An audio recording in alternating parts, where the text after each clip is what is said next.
हा नमस्कार, बोला. काय आज सोलापूर बाजार समितीमध्ये तुम्ही किती कांदा आणला होता? 50 पाकिट. हां 50 पाकिट. 50 पाकिट. काय रेट भेटला? हा भेटला नाही, 1400 1500. काय कसं वाटतंय? लागून निघत नाही, खर्च नाही निघत. खर्च जो निघत नाही. काय निघत नाही. केंद्र सरकारनं 20% निर्यात शुल्क कुठं काय सोडलंच नाही की ते झालंच नाही. कुठं काय शून्य केलंय की काय भाव वाढलं नाही ना. भाव बाजार उलटा वाढलाय का कमी झालाय? कमी झालं, उलट. कमी झालाय. मग काय मग आता काय केलं पाहिजे सरकारनं?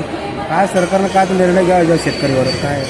काय निर्णय घ्यायला पाहिजे? खर्च नाही निघाला तर बायाचं 300 कापाला बाया घेतात लागवड. आणायला 40 रुपये पाकिट, 32 रुपये रिकाम पाकिट, बारदाना.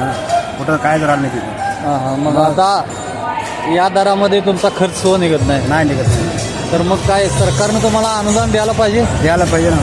किती द्यायला पाहिजे एका क्विंटलला? एका क्विंटलला 2,000 रुपये तर क्विंटल तर पडला पाहिजे आम्हाला. एका क्विंटलला 2,000 अनुदान द्यायला पाहिजे का? ओके.